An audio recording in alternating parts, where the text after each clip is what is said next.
Dear students, let's start with the last chapter of second unit, Structure of the Earth, that is Weathering and Denudation.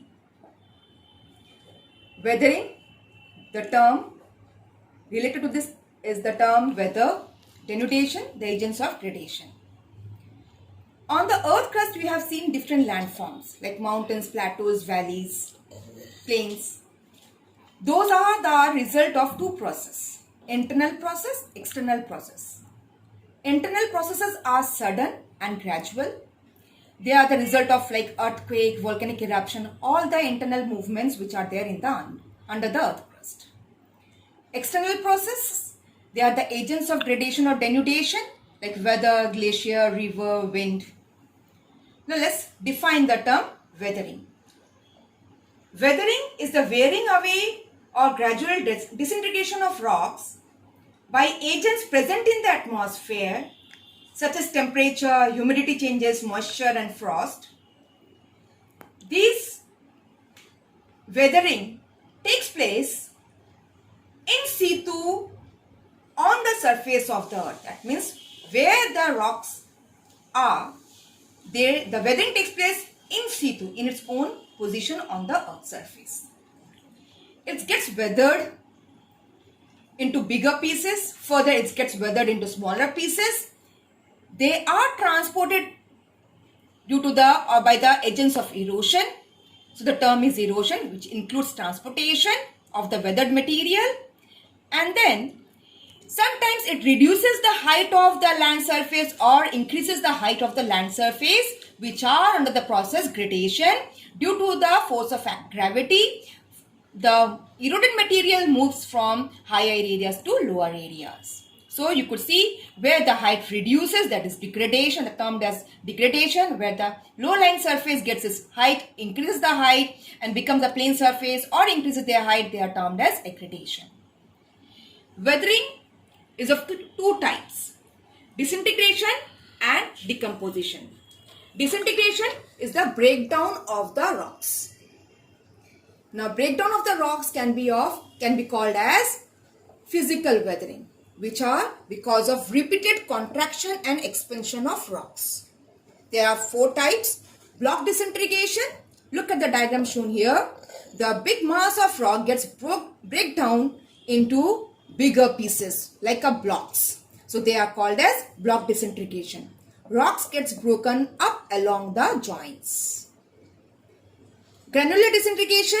The rocks may have different rates of expansion and contraction. So this block disintegration or block of the rocks gets further weathered and they becomes the smaller pieces of the weathered rocks. Granular disintegration. Exfoliation.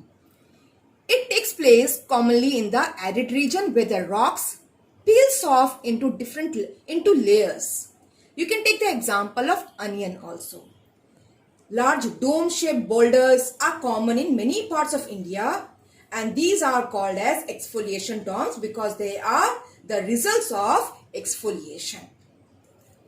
Frost action, the fourth type of physical weathering which changes the shape and size of the rock, that is the frost action. It generally occurs in the mid-latitudes or in the tropical regions. The fissures gets widened when in the mid-latitudes, during temperature may be above freezing point during daytime and below freezing point during night. Water present in the fissures get frozen into ice during night. Freezing of water results in expansion and the fissures gets widened. Frost action shatters the strongest rocks to form angular pieces with sharp edges or corners, and this repeated contraction and expansion of the rocks breaks down the big mass of the rock, or the physical weathering takes place in this region. The second type of weathering is decomposition, or the change in the chemical composition of the minerals present in the rocks. That is chemical weathering. Changing the composition of minerals present in the rocks. They are of four types: oxidation, carbonation, hydration, solution. Oxidation is the process by which minerals present in the rocks absorbs oxygen from the air. This results in formation of new chemical compounds. Example, rusting of iron. What happens? The oxidation, as the iron absorbs the oxygen from the air, the rock changes its colors to yellow, brown or red and breaks up into powdery mass. Carbonation, it refers to the absorption of the minerals. When they absorbs the carbon dioxide, the minerals present in the rocks absorbs the carbon dioxide from the atmosphere. For example, we can take the example of when rainwater falls on limestone rocks, the calcium carbonate present in the rocks absorbs the carbon dioxide and from rainwater and becomes calcium bicarbonate. Calcium bicarbonate is easily soluble, so it removes as the water flows on the rock and seeps below the surface. We can take the example of rock salt and gypsum in this due to carbonation. Third, chemical weathering. Hydration is a process by which some minerals which are in the crystalline form absorbs water and become a powdery mass. For example, feldspar is a common rock forming crystalline minerals, and this absorbs water and becomes the mass of clay or kaolin by the process of hydration. Solution. Rainwater dissolves all the soluble minerals present in the rocks. When the rain falls on the surface of the land, rainwater dissolves the soluble minerals present in the rock. Through the joints, it passes through the joints, it passes under the crevices and may cause solution of the soluble minerals in the rocks below the ground also. Third type of weathering is biological weathering. Bio means life. How the different life differs or brings changes in the weathering of the rock. Biological weathering, the action of living organisms speed up the weathering of the rocks or breaking of the rocks. It can be done by humans, plants and animals. Humans, different activities like deforestation, mining, quarrying encourages weathering of the rocks exposed to on the surface. Rocks gets exposed to sun and rain and weathering takes place rapidly. Mining and quarrying exposes bare rocks on the surface and this gets weathered quickly. Plants protrude their roots through joints in the rocks, and as the plant grows, the joints gets widened. The widening of the joints allow the water to seep through. Seepage of water may cause chemical weathering or frost action. Animals, burrowing animals, earthworms, ants, they make passages below the ground which results in the rapid weathering of the rocks. Finally, the effects of weathering. Effects of weathering can be both constructive and destructive.